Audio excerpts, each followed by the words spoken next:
नागपंचमी की पौराणिक कथा कथा शैली में श्रीहरि के स्मरण से आरंभ। बहुत प्राचीन समय की बात है।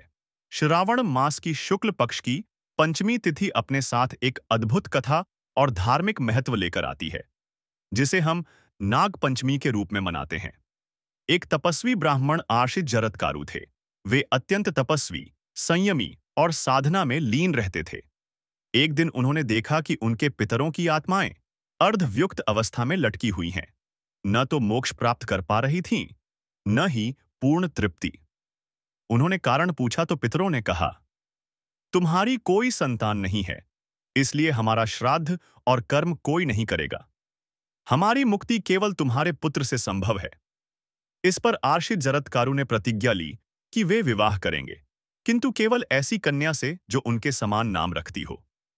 उसी समय नागराज वासुकी, नागों के राजा, को यह ज्ञात हुआ। उन्होंने अपनी बहन मनसा या कुछ मान्यताओं में जरत्कारु नाम की बहन का विवाह आरष्य से संपन्न कराया। इस तपस्वी युगल के मिलन से एक महान तेजस्वी बालक का जन्म हुआ, अस्तिक। बचपन से ही अस्तिक अप्रतिम बुद्धिमान, धर्मज्ञ और तपस्वी थे। उनकी रक्त रचना में मनुष्य के साथ साथ सर्पों का भी अंश था, क्योंकि उनकी माता नागवंश की थीं। अब कथा का सबसे रहस्यमय अध्याय आता है। कुरुवंश के महाराज परीक्षित की मृत्यु सर्पदंश से हुई, जिसने उन्हें डंसा था। वह था तक्षक नाग।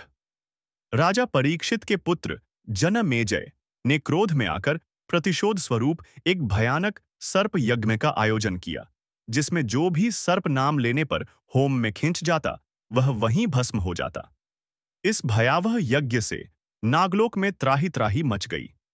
तक्षक, जो अत्यंत शक्तिशाली नाग था, भी अब बच नहीं सकता था। तब देवताओं की प्रेरणा से बालक अस्तिक आगे आए। वे यज्ञ मंडप में पहुंचे और अत्यंत विनम्रता व मधुर वाणी से राजा जनमेजय से चर्चा की। राजा अस्तिक की विद्वता, संयम और ओज को देखकर बहुत प्रभावित हुआ। अस्तिक ने वर मांगा। राजा ने कहा, जो मांगोगे वह दूंगा। तब अस्तिक बोले, हे राजन, मेरा एक ही निवेदन है, यह भयानक सर्प यज्ञ तुरंत रोक दीजिए। राजा जनमेजय पहले तो चौंके, परंतु वे वचन दे चुके थे। उन्होंने यज्ञ रोक दिया। इस प्रकार नागों का महाविनाश रुक गया। सर्प जाति का अस्तित्व बच गया। यह घटना श्रावण शुक्ल पंचमी तिथि को हुई थी। उसी दिन नाग जाति के प्रति कृतज्ञता और अस्तिक आर्षि के प्रति श्रद्धा के रूप में नाग पंचमी पर्व की परंपरा आरंभ हुई। नाग देवता को धरती और पाताल लोक के संतुलन का रक्षक माना गया है। भगवान शिव के गले में वासुकी नाग शोभायमान हैं। श्रीहरि विष्णु शेष नाग पर शयन करते हैं। नागों के नामों का स्मरण करने से भय, विष, रोग और दुर्भाग्य दूर होता है।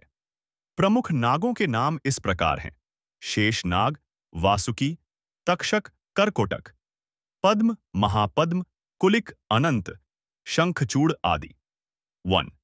दीवारों, दरवाजों पर कोयले या गेरू से नाग का चित्र बनाया जाता है। 2.